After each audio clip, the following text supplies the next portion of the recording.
You are listening to Money Matters Podcast.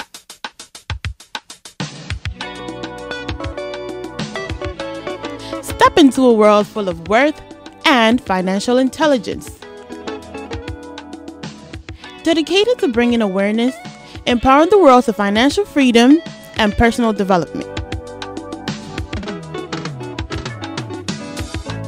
Welcome to the Money Matters Podcast. I go by the name Clever Pinero. I'm in the studio with the professional investor, Alex. And today we got a special guest in the studio. He go by the name Yao. He's the assistant vice president of one of the U.S. banks. And he's mainly does foreign exchange. He's basically a foreign exchange banker. He's going to talk to us about investments. And, you know, we're always encouraging you guys to invest. And, you know, he's going to give us a different perspective of how we can invest our money, how we can properly save money and try to maximize our profits. And, you know, it's another way of trying to achieve financial freedom. And, you know, I was in the studio. What's going on, man? What's going on, boss? Nothing much. You know, we here to learn from you today. So whatever information that you got from us, we all ears today. Yep, we've been talking about investment for some time now. Oh, boy. So we now have the professional here to actually guide us into what the do's and don'ts when it comes to actual investment. So, right. Yeah, what's going on? Nothing much. Thank you for having me once again. Just for a disclaimer, I'm not a financial advisor. I work with a U.S. bank. I have license to trade FX products, currencies, in other words. But we are all here to learn and to teach each other the best ways to reach our personal finance goals, i.e. investing, right? So just for disclaimer, you know, if you have if you want to trade or you want to make a financial decision, I'm here to elaborate on some things, you know, to educate ourselves, but not necessarily giving you a financial advice to say go and trade X stock or X currency. So just a disclaimer there. All right. Yeah, you always got to let people know because we're not giving professional advice here. Right. You know what I'm saying? So basically investing is putting money or capital or resources to an endeavor with the expectation of gaining a return or building wealth over time, right? You put money on the side for a future return. Investing comes in different ways, shapes and forms. So when we say investing, number one is, you know, it's all about the money. All right. If it don't make money, it don't make sense. Right. It's all about the money. So why do we invest? Number one is to broaden or increase money or retirement funds over time. I don't mean to cut you off real quick. No problem, sir. Just a little question. You said over time. Over time. Yes. How long, how much time should we expect? Or, I mean, is that really a factor in that? Because some people do invest in a month or two's time. They're looking to make a lot of returns. Are those people greedy or what? They're not greedy. They're just investing and hoping to make something. So there's nothing wrong with that. To make a huge return. I think one thing that we've all experienced is sometimes there's some sort of a individual that comes to you and say, "Hey, listen, I have this product. I want you to invest in, and within 6 months, I'm going to give you 100% return."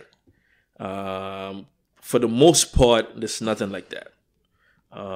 If someone tells you something like that, it's either a scam or the person is very, very, very good. On average, you possibly will be getting a return of maybe 5 to 10% every year, annually.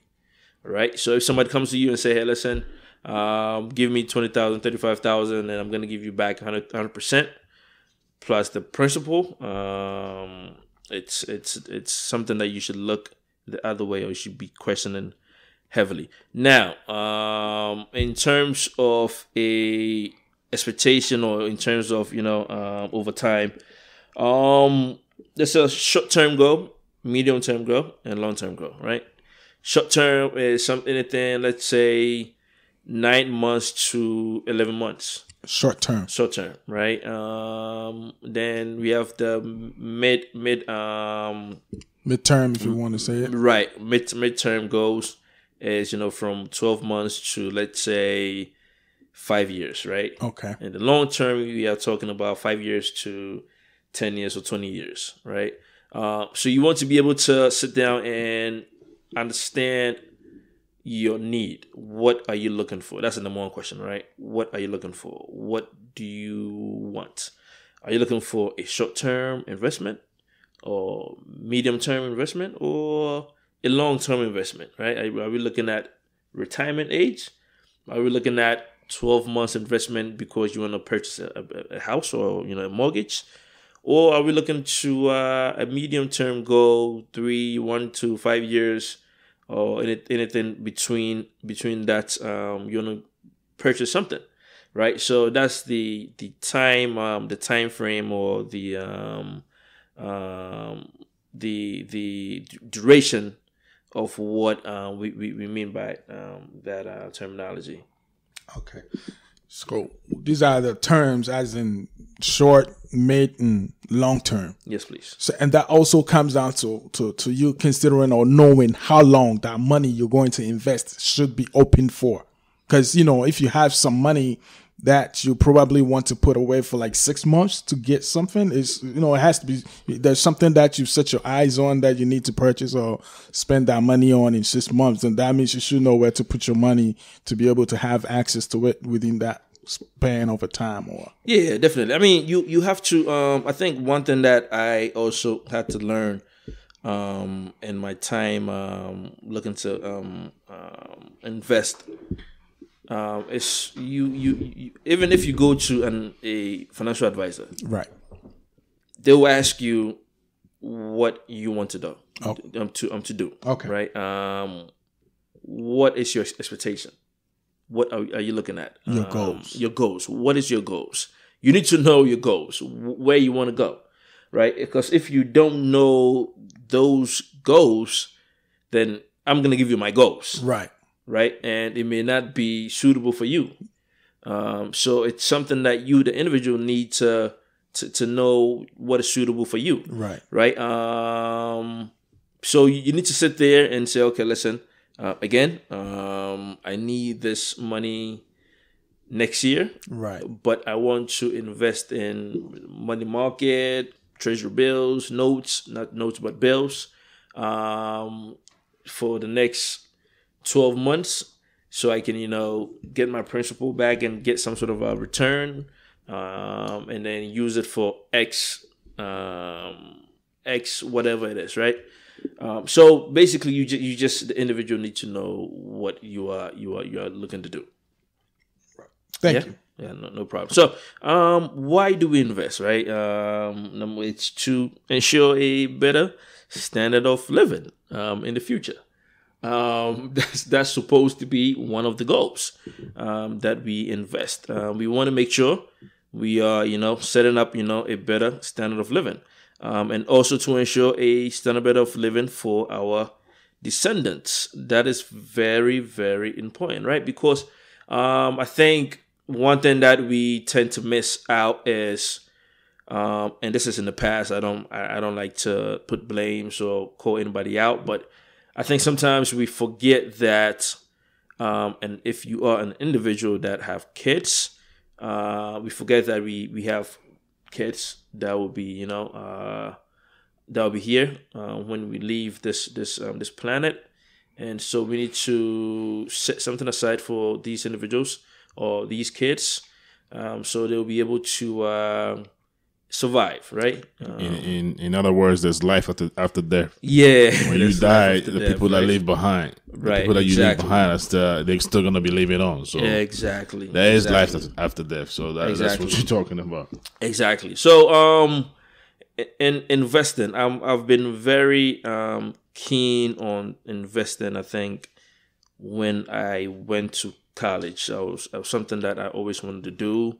I don't know when that idea started popping up, but it's something that struck a chord. I wanted to invest in stocks, as we say in the market, equities.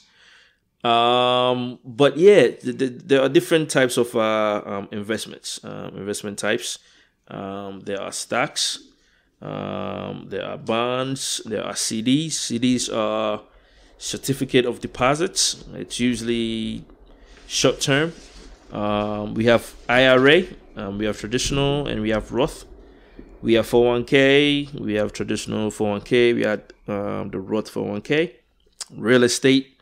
We have mutual funds, index funds, exchange traded funds, life insurance, annuities, and savings. We have different types of investments out there that I think we need to know and be able to better utilize it for us to be in a position that we want to be.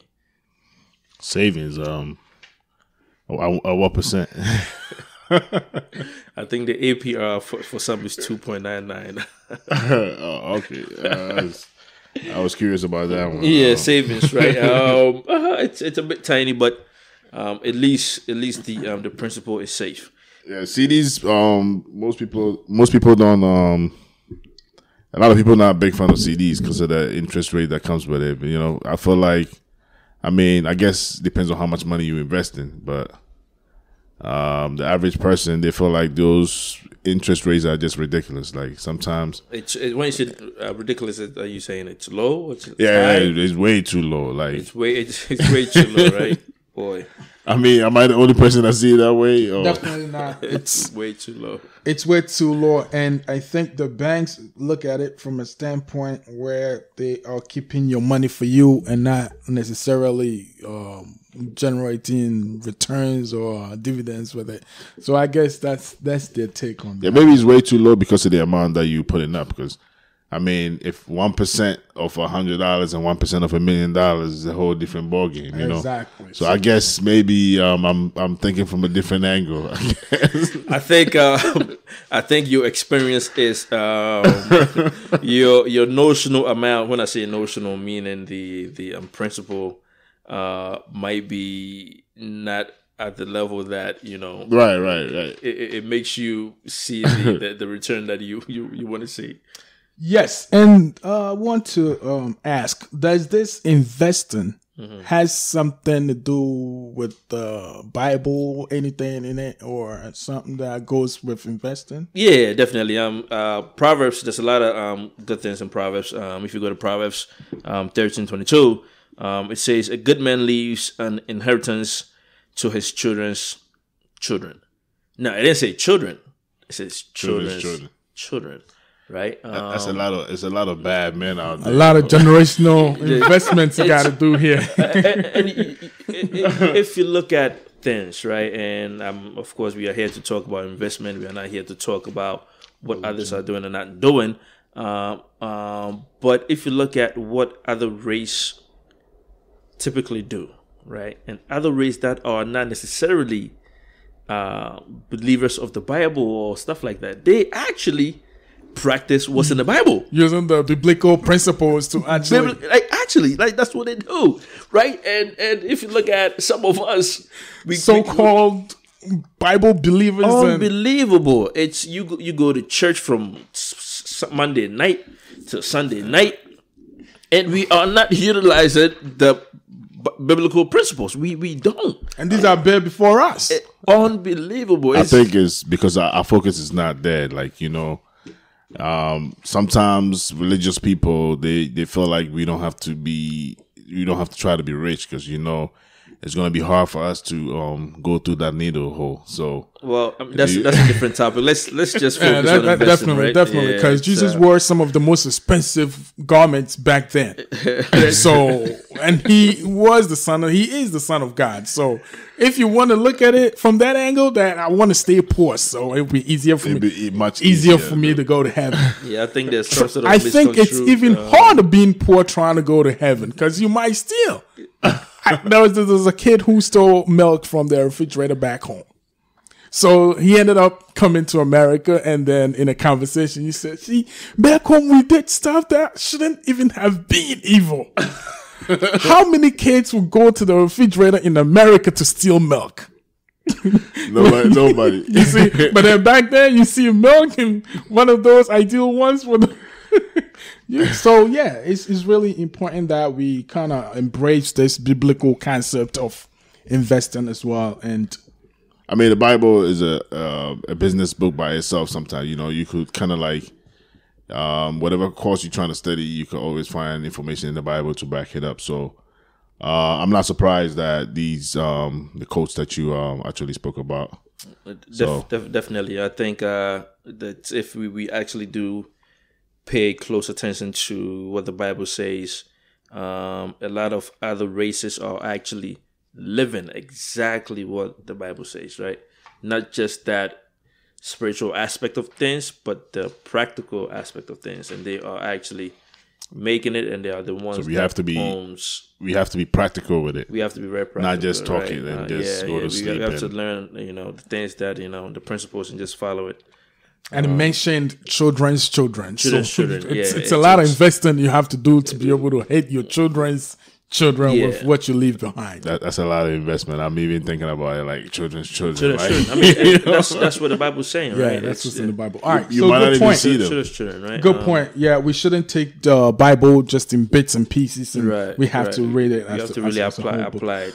But in your introduction, you mentioned some investment types that really kind of hard for an ordinary or model person on the street to understand. You talked about stocks, bonds, CDs and stuff, IRAs, Roth, and traditional. I mean, we would be glad if you can expand on these things. I will definitely do 1 point at a time. Let's just look at stocks, right? Stocks is basically, everybody knows about stocks, to be fair. Trust me, everybody. That's what you think. That's what I think. You know about stocks, not everybody, man. So stocks is and excuse me if I use some jargons or some terminologies here. That's cool. But it's an instrument that how do you call it? Signifies an ownership of or position in a corporation, right? So I like to be very practical. So let's say Clever P. Pinero, right? Pinero. That's a good name. So let's say Pinero has a Pinero? Oh, Pinero? I don't know, man. Yeah, that would be for another time. But you would explain to us what Pinero means and where you got it from. But in the meantime, let's if you guys want to interview me, I'll be more than welcome to, man. Yeah. We will get to it. All right. Right. So let's say he owns ABC Corporation, and then he's seeking funds. There's two different ways that he can, generate funds, right? He can go by issuing bonds, or he could go by issuing stocks, right? So stocks is if I want to, own some part of his company. Okay. I will give him X amount, and he will give me X numbers of shares. So the shares represent a percentage of the company. All right. So let's say I buy Apple, maybe $1,000 worth of Apple stocks. It's a tiny percentage of the whole Apple computers. And right. But you still an owner though. But you still own some shares of it, right? You don't make decisions. You're not part of a board of directors, but you still, they will send you some sort of semi-annually or quarterly reports for you to check and agree to, any changes to the board, but which I don't think really matters. But so you given $1,000 to Apple. When I say Apple, not the fruit, but the Apple computers, Apple. When you said that, I was thinking $1,000 worth of apples. That's a lot of apples. That's a lot of apples, right? But actually, it's the company Apple, which makes Apple iPhones, Mac and is it iWatch or iPad and all them eyes. All the eye stuff. Exactly. So if you give them this X amount, you own Percentage? X percentage, but you have shares of the company, right? Now with stocks, it's a bit tricky. The reason why it's a bit tricky is that your position can change. When I say position, meaning if you own the Apple stock, you are long, right? And I'm going into a little jargons here. When you are long, the position meaning you own the position of Apple, the price can fluctuate.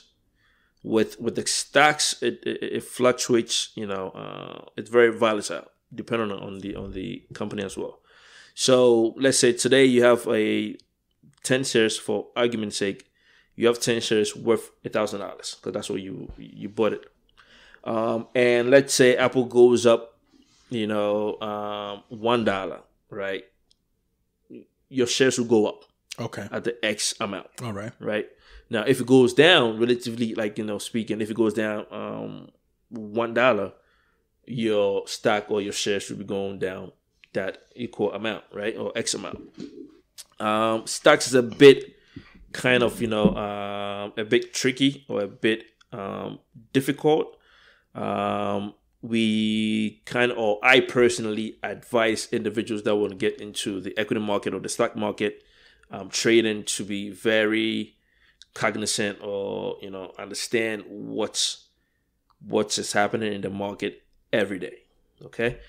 You cannot put your money into a company and then let it sit there hoping, it goes to whatever you expect, right? You want to be able to understand what the company is doing, and anticipate where the shares or the stock price will be heading to, right? So you can make adjustment that you need to make an adjustment.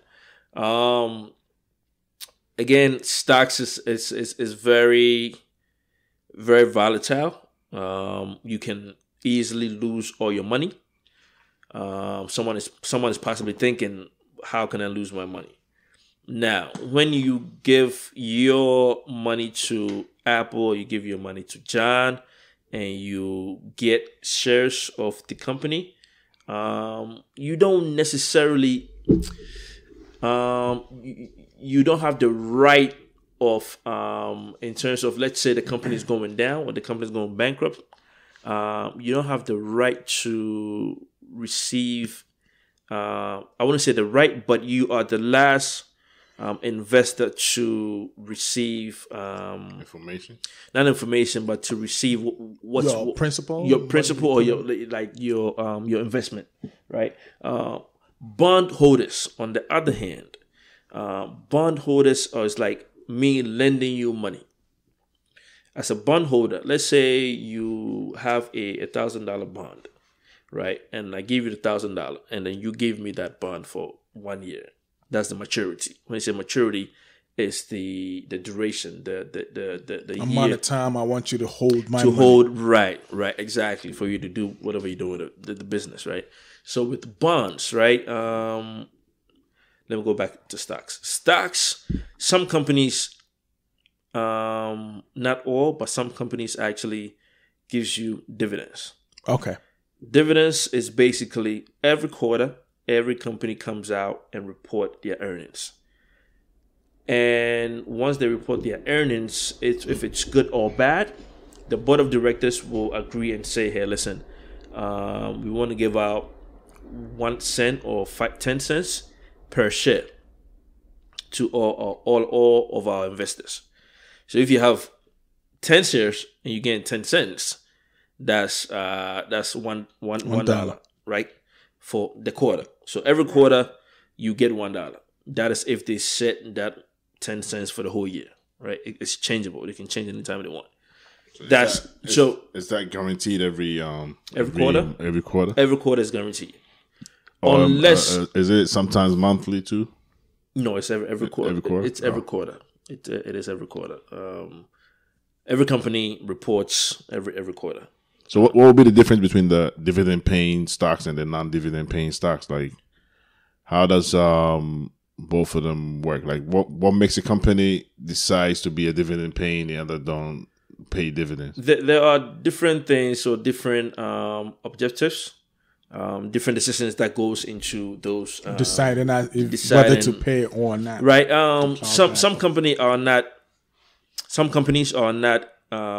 in the right situation to pay dividends for whatever reason it may be. Some also are in a position where they are doing well and they want to please, their, investors, right? So there are different reasons that goes into those decisions. Meaning a company that pays dividend could decide, all right, this time around we're not paying dividends because maybe we didn't make enough money or something went wrong or something like that. Yeah, it's not guaranteed. It's not guaranteed, and it's changeable. It can change anytime. So let's say the market is when I say market, let's say economy is not doing well, heading to recession. Companies are not beating earnings or even meeting earnings estimate. They can come in and say, listen, first quarter we gave 10 cents. This quarter we cut into 5 cents. All right. It's in their discretion, right? Or they can just say, you know what? For the next 4 quarters, I think we will just give zero, nothing. Yeah, and I believe you touched on shares. Are those the same as stocks, or are there any differences? It's just different terminology. Okay, right. Pretty much the same. It's pretty much the same thing. Okay. You owning a stock, so you owning a stock of the Apple stock. Right. You owning the shares of Apple stock. Right. So basically, they both you owning part of the company. You owning, you have some certain percent of the company. Certain percent, right. But with stocks, it's much more risky. Okay. So are there any differences in these stocks, or they're all just balled up in just one whole thing? When you say differences, like, is there a type of share that you're definitely going to lose it in time, or in a situation where the company goes down, or there are some stocks or shares where you wouldn't lose it, but you know what I'm saying, stuff like that? Are there definitely? So I think he's trying to say are some riskier than others. Like, I just wanted to know if there are varieties, or once I buy a stock or share, it's just that one thing, and if the company loses, I'm losing my money. Or there are some shares that comes with like low returns, so there's like low probability of me losing my money since I'm taking low returns. Yeah, there's some stocks that are low risk. When we say low risk, in my opinion, is, let's say, the big companies, Apple, right, Microsoft doing pretty well, Amazon doing pretty well. Okay. But at the same time, they are not immune from economical downturn, right? Anything can happen, right? So with your question in terms of what Alex meant, is that there are stocks that are much more risky. There are $1 stocks. We call it dollar stocks, right? Mm-hmm. So when you see a company that is trading at $1.50, you start whipping out the calculation and thinking, let me put $10,000 in this 50 cents per share company. And even if it goes up to $1, you possibly just doubling up your money. Totally. Yeah. But one thing we failed to notice is that it's at 50 cents for a reason. Right? It's cheap for a reason. That means it's super, super risky. Super risky. Now, I personally, I was trading this energy company, and it was trading at, I think, $5 and change. So that was a $5 level, and so I put chunky amount in there, right? So it moved up to $7 level, right? So I made maybe $1.50 on top of it. It was good. But for some reason, I didn't sell it. I was just holding on to it. Then 2 weeks, 3 weeks later, it just dropped, tanked to like $3.50. Right. Lost a lot of money. But that's the risk right? That's a Yeah, risk. it could have gone up, but it just went down. It could have went gone down. up. Well, it went up and then it dropped. Right. So I lost what I gained and I lost what I even put in. Right. But stock is very risky. It's diverse. Right. There's good companies. There's some bad companies. There's a medium companies. There's a lot of things that goes into companies and their stocks. So I mean, stock is very very very risky, especially depending on the company that you invest in. You want to be able to understand the market that the company is in, and see the growth potential of the company. Because when you give your money or when you invest your money in something or you give your money to someone, it's not free money that you're giving away. You want to make sure that you are cognizant of what the company or the firm is actually doing. The next one is bonds, right? Bond is a bit safer, relatively speaking. Bond is also, sometimes for the most part you get let's say a certificate or you get a note, right? That said, Alex gave John ABC Company $10,000 for let's say a 5-year bond, right? Bond is a fixed income. Fixed income means there's a monthly or quarterly or semi-annually or annual payments made to the investor, right? So let's say you give them 10,000 or 20,000 and whatever the amount is, and whatever the set the payment plan is, you might be receiving a monthly or quarterly or semi-annually or annual payments for your bond, right? And your rate of return is also fixed, or the rate is fixed. For the most part, is fixed, right? So let's say they give you purchase ABC bond for 10,000, 10,000, and 10,000, and then the rate or the interest rate is 5%. Okay. You should be receiving 5% of your investment quarterly or semi-annually or annually. Now, with the difference, one major difference with bonds and stocks is that with bonds, there are different levels of bonds, which we will go into that a bit later. With bonds, basically, when the company files for bankruptcy, right, you are among the first investors to be paid. Okay. Your principal with the bond. So that's the opposite of stocks. Stocks, when it goes down, it goes down. It's everything you lose or your money. So after those who had bonds, after they've been paid, if paid, there's some money left over, then they'll look at you. Consider you. They'll consider you the shareholder. Yeah. Wow.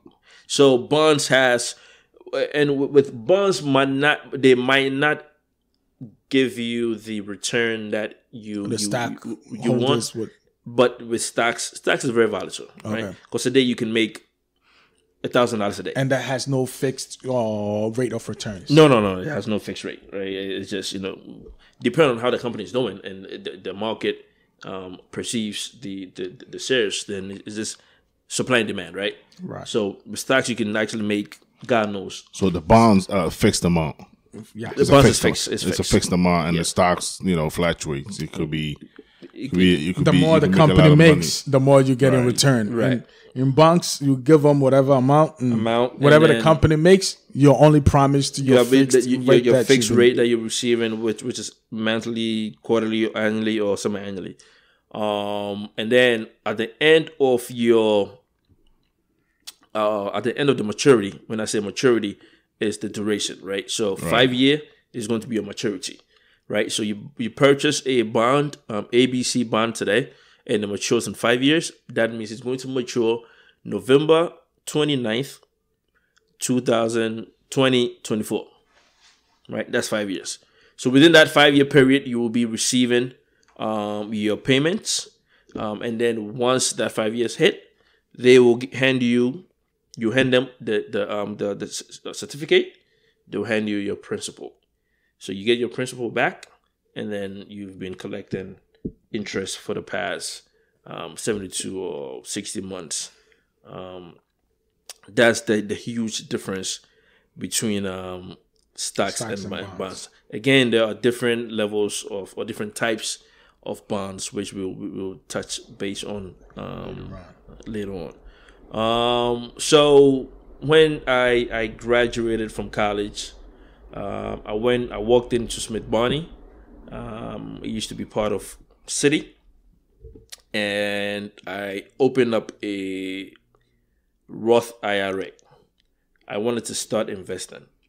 I wanted to start doing something, own a stock or very least mutual funds and stuff like that, right? So I walked over and then, I opened a Roth IRA account.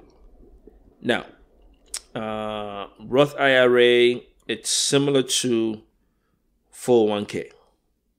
401k or traditional 401k and Roth 401k is basically company-sponsored retirement accounts, right?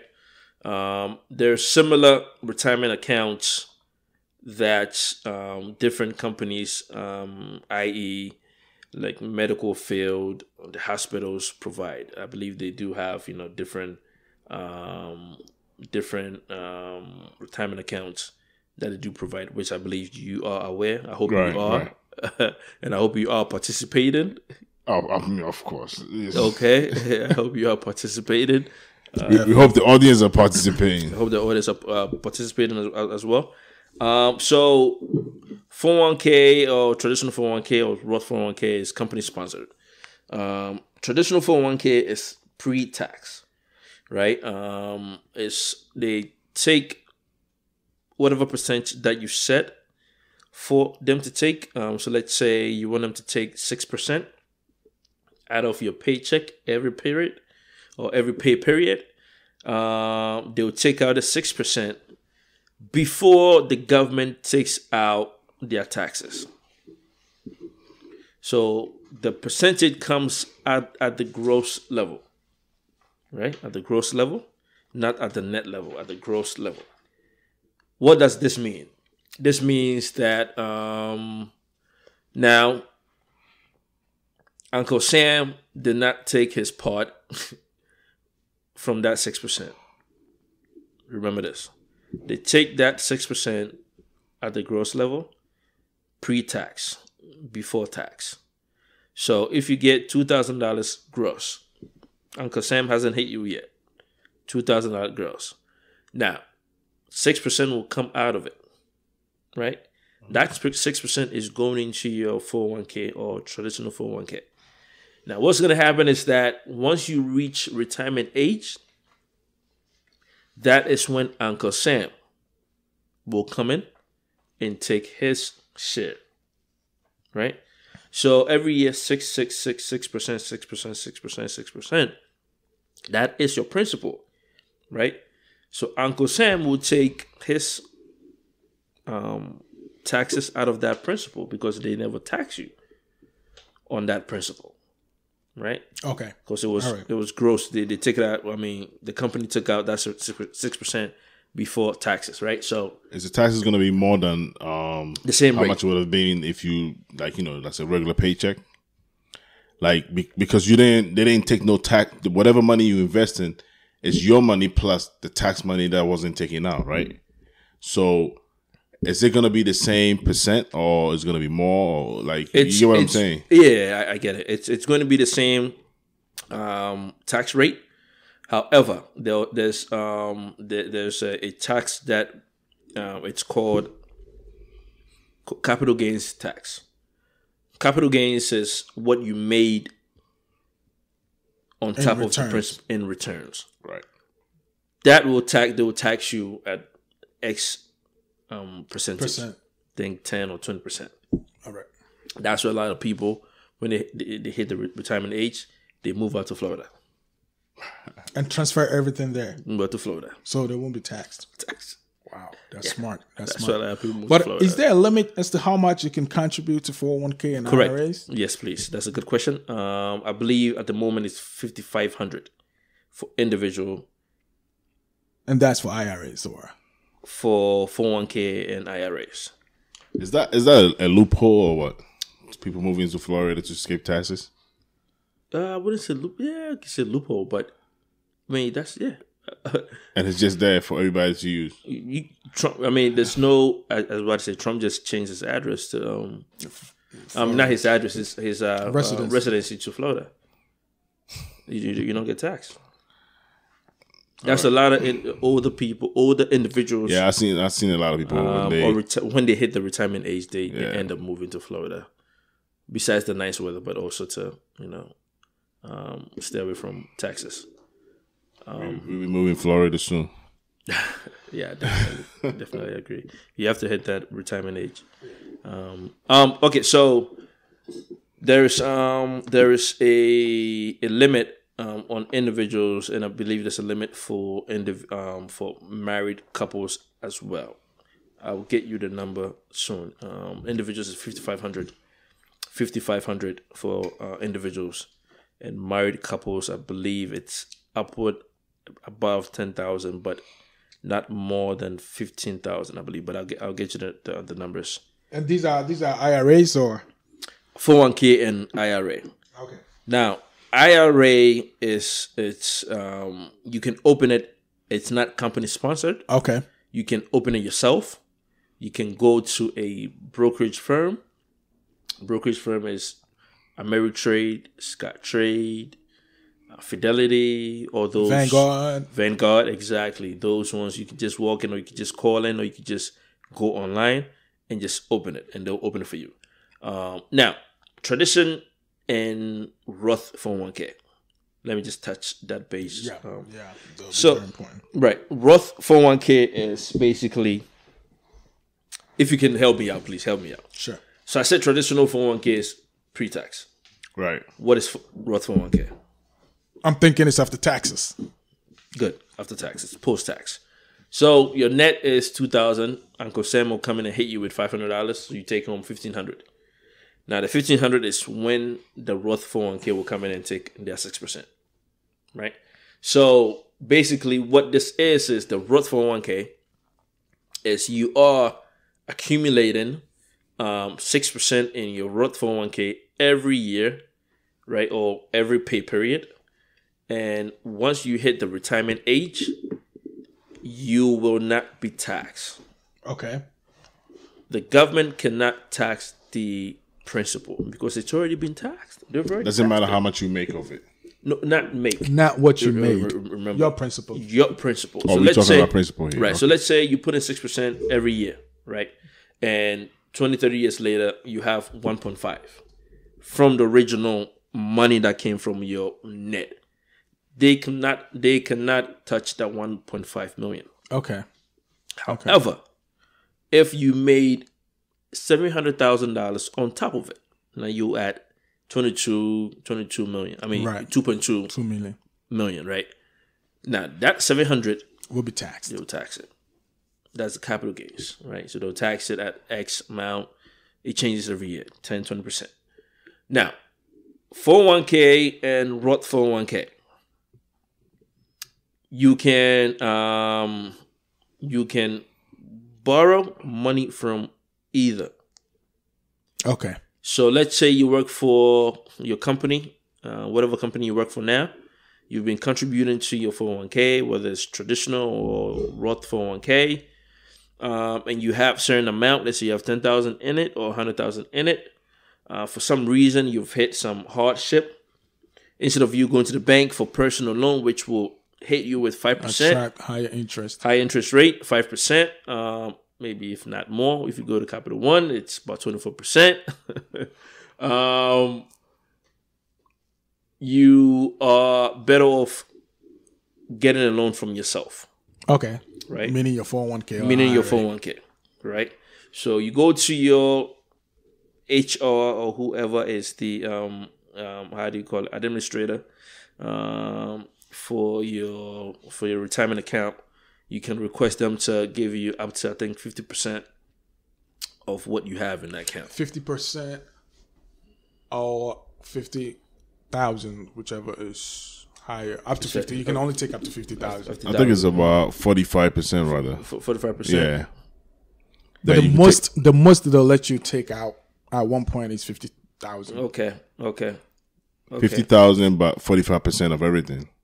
You could take 45% of everything, but it can't be more than 50,000. I haven't tried 50% yet. I've tried 30%, but it's much more safer. Yes, for an individual to costless. You know, you're not paying high interest rate, and they usually there's a tiny interest rate that comes with you taking money out of your own 401k. As you know, usually, but that interest is going back into your own account, right? You're not paying somebody else, you're paying yourself. So it's much more safer for an individual to go into their own 401k and to borrow against their account. Now, on the downside, I think what most advisors will tell you is that it's not the efficient way, right? The reason is because if you have $100,000 in the market, of course, in the 401k in the market, right? And you take out 40 or 50,000 out of it, that means you've reduced your exposure in the market, right? Now, reducing your exposure means you are reducing your return on investment, right? So let's say if you're making, every year you're making $10,000 or $5,000 return on that investment. Now you've dropped it to 2.5K, right? Because you've dropped the actual principal. So it's not.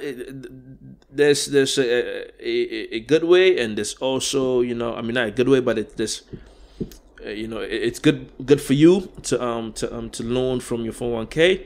At the same time, it's not the best, because at the end of the day you are reducing your exposure in the market, and you are setting yourself to not get the desired increase that you of return that you want in regards to your 401k. But I thought when you take money out of your 401k, the company still invest the amount that you took out, even as long as you're paying back. Yeah. So so which is a good question, right? So now you have 50,000. You had 100,000 right today, and Monday you take out 50,000, right? Right. And you start paying back small amounts. Yeah, you start paying back monthly payments. Monthly payments, right? Okay, good. Now, it's true that monthly payment is going back into your account, but it's not the whole 50,000 going back into your account one time. Right. So even though the payment is going back to your account, you are still not realizing the higher potential that you could have achieved. Because the reason I say that is usually when you go to let's say you took some money out, and then you go to the company's website, what you will see is it will still show the money as you never took anything from it, and they will still be investing the same amount. So you like when even though you're paying back, but because first of all they don't report it to the IRS or anything, so. Right. You're not paying no taxes at the moment. Right. So it looks like you never borrowed any money. So I thought that was the reason why they were doing that. But I mean, I could be wrong. But I think it's if you look at it, and I've noticed mine as well, because I took some money out of my 401k, and if you look at it, honestly, I think it's a bit. It's very misconstrued, right? Because if you look at, let's say you have 150,000, right, and you took out 75, technically you only have 75,000 left in the 401k, right? Yeah. But if you log in today and you look at it, it will tell you, oh, you have 150, but you don't have 150 because you right. That's what I'm saying. You don't have 150, right? You've taken out 75,000, so you only have 75,000 left. I think it's just for informational purpose. I haven't really find out, but but if you look at it, right, you took out 75,000. You only have 75,000 left. Right. No matter what the website is saying, you have 75,000 left. Right. So let's say today the company goes broke and they close in shop. You only have $75,000 in your I get what you're saying. Right. So whatever you put back is the one that is reaccumulating your original position or your original principal. Roth IRA, traditional IRA. As I mentioned, anyone can open it. You could just go to any brokerage firm and then have them open for you. It sets the same limit. It's basically the same process, the same background as 401k and Roth 401k. It's it has the traditional 401k, Roth IRA is going to be the pre-tax. The Roth IRA is going to be the after tax. So you have the benefit of accruing your principal without and taking it out without being taxed on the principal level. And the pre-tax is okay, you're just being taxed at the pre-tax level. You're able to see your money today. However, once you hit the retirement age, you will be facing the consequence of Uncle Sam coming to you to collect the share. Any questions that you have? Any contribution? It's a any questions, Alice? Yeah, I was looking at the limits for the IRAs and stuff. Yeah, and I think found some numbers online. If you want me to put them out there. Yeah, please. Yeah. All right, they're saying up to age 50, the limit of your contributions is 6,000. Okay. And between 50 years and 70 and a half years, you can go as high as up to 7,000. And over age 70 and a half, contribution limits, you're not allowed to contribute anymore. Yeah. So you can only go up to 70 and a half years. So. Yeah, that's 70 and a half? 70 and a half years, yes. Okay. That's almost 71, almost. Almost 71 years. You're not allowed to contribute anymore. And between the Roth and the traditional, if you set up both accounts, your limits for both of them is $19,000. So yes. Is that individual or married? They did not specify on that one. So I guess it's individual on this one. Okay. Yeah, so yeah, I guess both your Roth and your traditional have to equal 19,000. And I guess it changes every year. This is for 2019, they said. 2019, I think. Yes. They said given what usually it comes with changes in the tax code and stuff like that. So if there's a change in the tax code, I think Trump, is it the Tax Acts or the Job Acts? Right. Tax, they made that changes in there. So I think that's why it's taking effect in 2019. If another president comes in and make any changes to any tax codes, it will definitely affect that too. All right. So now I think you talked much about 401ks and IRAs, And I know that 401ks, your job sometimes contribute some towards your retirement. That's a good What question. about IRAs? Do they also contribute towards that for you or no? That's a very, very good question. So for 401k, right? Right. It's a company sponsored retirement account. Okay. As I mentioned earlier, some companies actually match you 100%. Oh wow, that would be great. Yeah, 100%. Some companies do. They'll match you 100%. So I tend to advise individuals to take full advantage of, Your 401k. So you have to take full advantage. So the question there is, if the company is matching up to 100% and I'm not contributing anything, do they still contribute something towards my retirement? They won't contribute anything. It will be zero. Oh wow! What if they're not contributing 100% or matching my contributions 100%, but they have like a set capped percentage, let's say 5%, 6%? If I don't contribute, would they still put that 6% towards my retirement or no? No.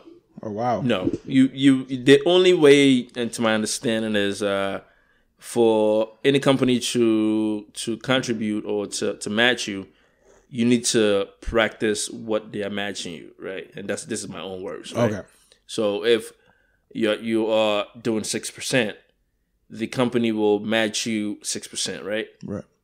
Some companies, not all, some companies will match you how high you go, but they have a cap, right? Some companies will go up to 10%, right? I know some companies that would just go up to 6%, right? So if I put 6% every year, they'll match it. They'll match my 6%. So 6% of, let's say 150, I'm coming in at around 8,000 and change. Right. Right. 8,000 and change. So I'm putting in 8,000 and then they put in 8,000. 8,000 exactly. So right? if you don't put anything, that means you're losing about $8,000 every year. You lose it. This is easy money. This is free money. Free money, exactly. One of those. Yeah, free money. Free money. This is strictly free money, right? Wow. So if your firm, I need individuals to be able to do research and good questions from you. Do research in their companies. Ask questions. Yes. Go to HR. Say, listen. What do you guys offer? Your matching cap or whatever you gotta ask them. Right? Mostly, before you get hired and stuff like that, the hiring process, they give you that information. Yeah, so, but sometimes just the joy in getting that job, you don't even pay attention to things. So it's a matter of you hearing these information and then writing them down, and later on, making the moves to trying to find out exactly. Because at that moment, maybe you're only waiting for when they ask you for your bank information and stuff like that. So you don't really pay attention to that stuff, but that is why they give you like a brief of everything that's going on. But they definitely, most of the companies definitely let you know. So they're not going to force you to pursue it. No. So it's up to you to do your homework and then make sure that you get involved. 100% agree. All right. So back to the matching, right? So this firm will match you 6%. And that's a cap, right? Now it's free money once again, and then I think they have a cap for the salary. I think the salary could be 200,000, right?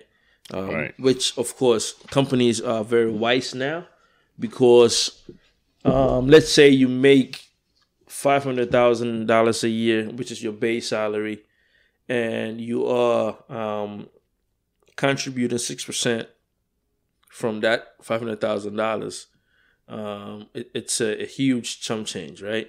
And the firm has to match that chump change, every year. It's a whole lot of money that the firm is going to have to put up for you. Put up for you, right? And others, not just you, just others, right? So they always have a cap to the percentage that they'll match, and also the amount of the salary cap, right? So if you make above 200,000, you're really not gonna get matched that much, all right? Right? They wouldn't match you. All right.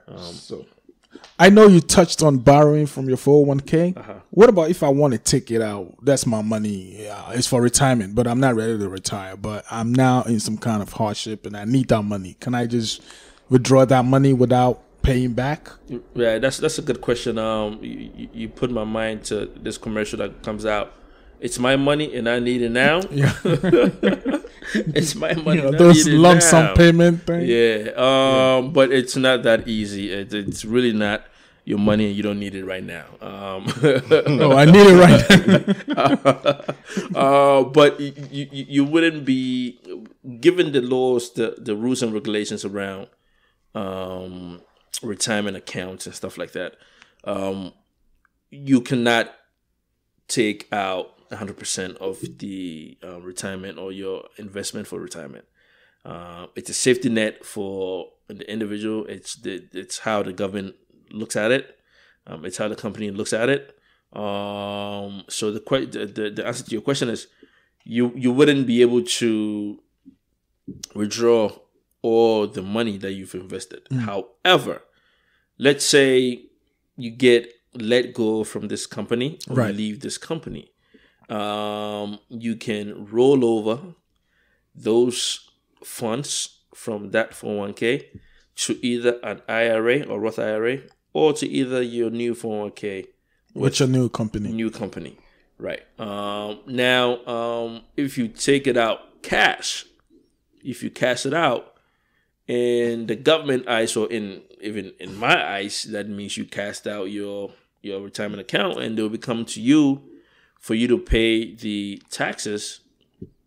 Even if I cashed it, but I took the money to my new if the moment you cash it out, it's you have to pay, because I mean nobody knows what you did with the money, right? All right.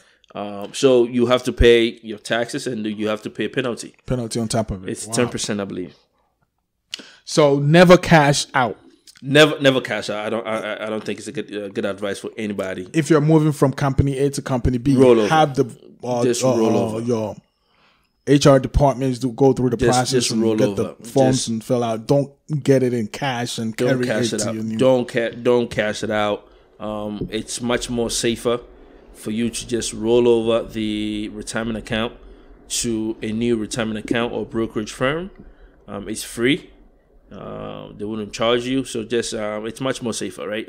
We don't get into the habit of going to cash out my 401k, and you know, life is crazy. The moment you cash out, you know, something happens and you might end up needing it, using it, right? And then that's your retirement account. The whole idea is, you know, it's very, very important. Retirement account. We don't see it, or we may not see it now, but I think in the future you will realize how important it is for you to have a retirement account. All right.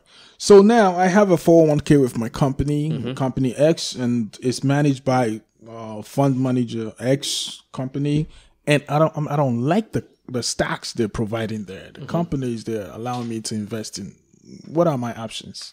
Some fund managers, it's your money, and you have the right to choose what funds that you see fit for your account. Invest, yeah. So what I will do is I personally do the reallocation for myself. Right. When I say reallocation, you personally, I do it on my own. You being in that area of finance, so get the maybe opportunity to do it, okay, or because right. Like anyone can do it, or well, anyone can do it. At the end of the day, it's your money. Yes, you have you are in charge of your money. It's your prerogative to do whatever you want to do with it in terms of reallocation or where you want to put it, not taking it out. Right. So what I do is I do reallocation. Reallocation basically means if my funds or my investment is in Fund A. Fund A could be Apple, IBM, Microsoft, all techie. It's all techs, right? Tech stuff, computer stuff. Yeah. And then let's say something's happening in China with trade, war.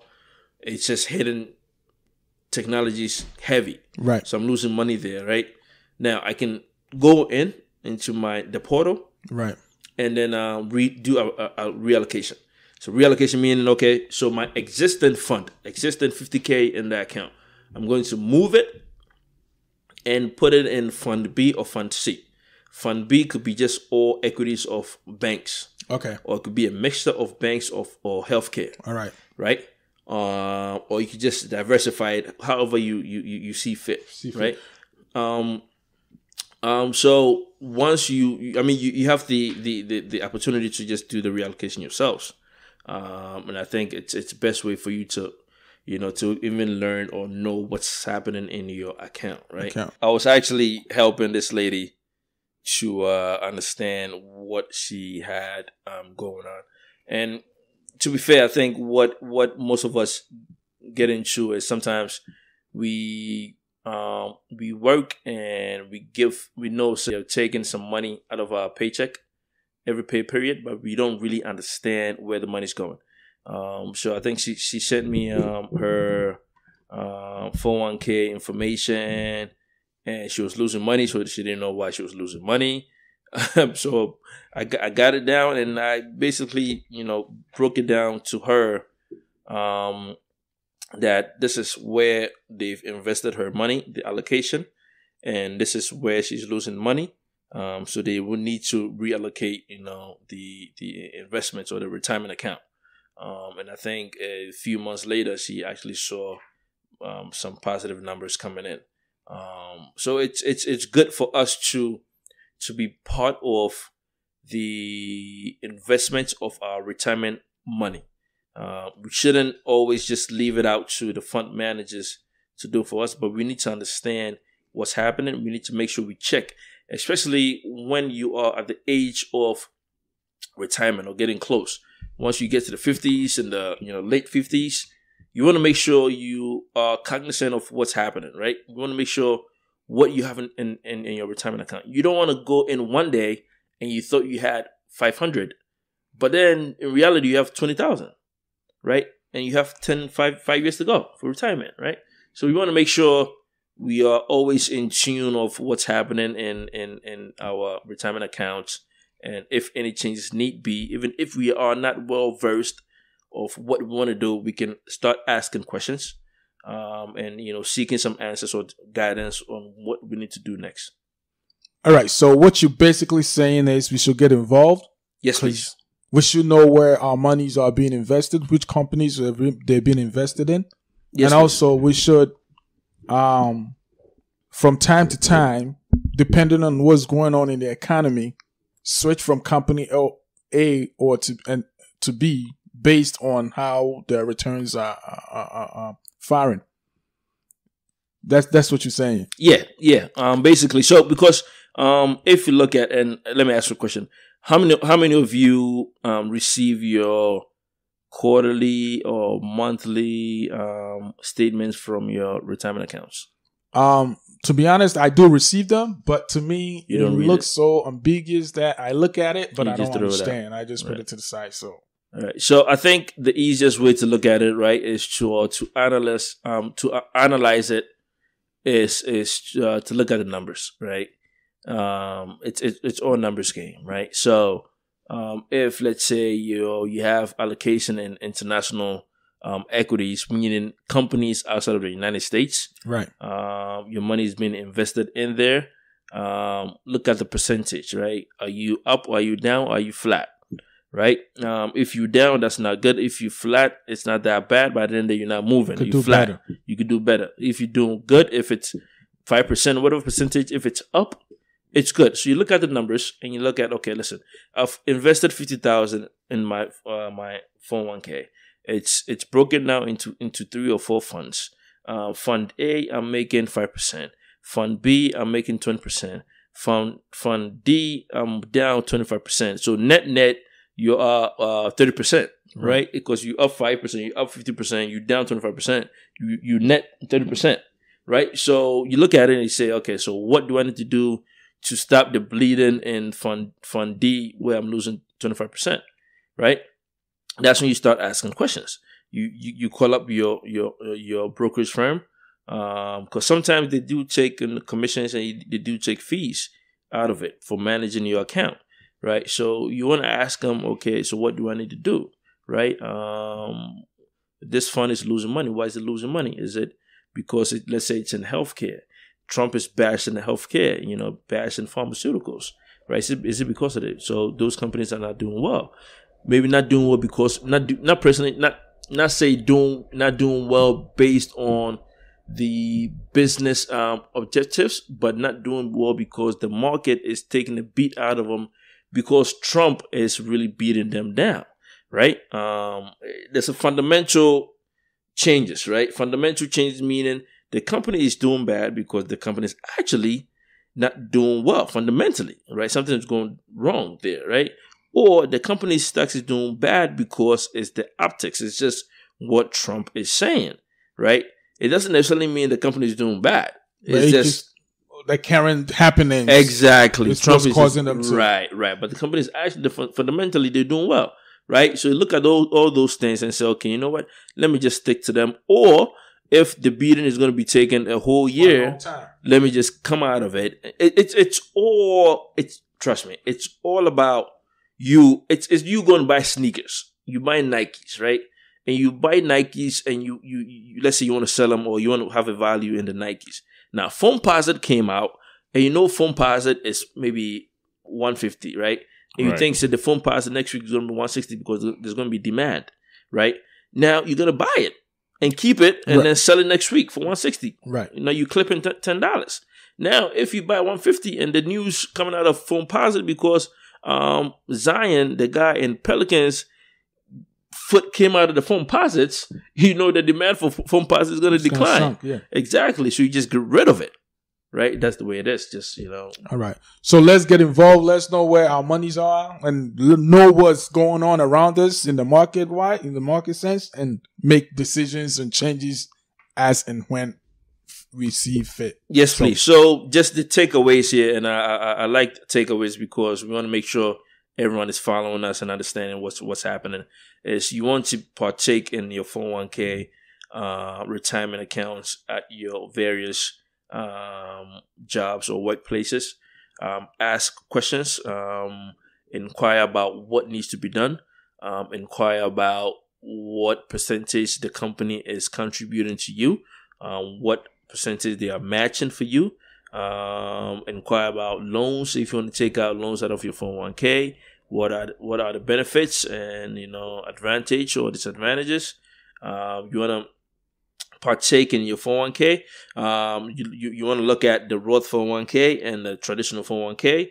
Do you want to go to the pre-tax 401k, which is before tax? So that means whatever money they take out for the 401k, it doesn't really affect you today, right?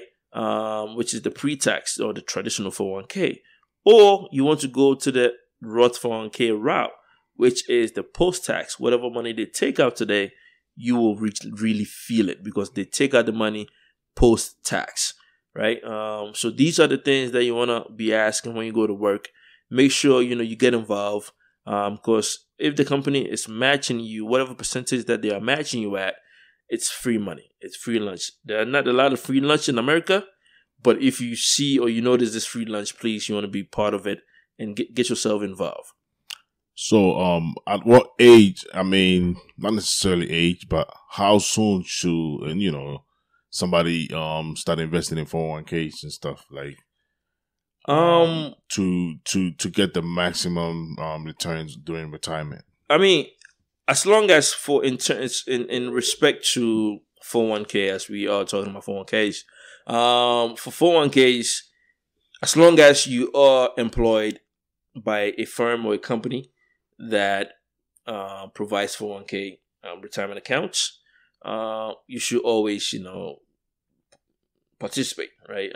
You could be 18 years old and, you work for this company, you gotta, start participating. In regards to IRA, which doesn't have to be a company sponsored, I believe you have to be 18 and above. If it's below, then your parent has to co-sign, I believe, for you. But you can, reach out to the brokerage firms and, as early as 18 and, sign up and start investing. So are you saying that there are some companies that when you join, you have to beat the probationary period? And once that's over, that's when you can join the 401k? And as soon as you can, or whatever you. That's a very good question, which I actually missed. That's a good information part. There's something called vested. So when you join your firm, you join the firm today. You sign up for your 401k. Right. They'll match you. All right. You contribute. All right. Now the matching, you are not vested in the matching. Okay. Vested meaning. Vested meaning. Vested mean when someone say you are vested, meaning sounds like you qualify. Or not qualify, but you are. It doesn't really belong to you. Okay. Right. So certain banks or certain corporations there, they want you to be at the firm for, let's say, 2 years before you are well vested in your the matching funds that they've matched. So right? You mean that the money has been contributed towards my retirement, correct? But I'm not going to be able to take it with me if I should leave the company today because it's not vested. Exactly. It should exceed a certain amount of years. X amount for of years. me to be able to move that with me to the next company that I join. Correct. That's all it is. Great. That's great information. So that's something that you also want to take note of, because you sometimes some people just join a firm and then they say 1 year later they move out. Depending on the position you are in or level, you may not be able to move that money with you. Oh wow! All right. So we want to thank you, y'all, for coming today. This is gonna be part 1. Yes, please. Definitely, part 2 is on the way. Definitely. We're gonna, because there's a lot of investments out there. We only covered like maybe about 3 of them, 3 or 4. So we have a lot more to cover. So we're gonna schedule that one for part 2. Yes, please. So you guys keep in touch. Once part 2 becomes available, we're gonna put them out there. Yes, please. Thanks for listening. This is the Money Matters podcast. See you guys. Thank you for having me. I truly appreciate it. Hey, it was nice chatting with you on this line today. Thank you. That's all for today. Until we meet again next time, never stop learning. Thank you for listening. Subscribe to our channel. Email us at themoneymatterspodcast@gmail.com.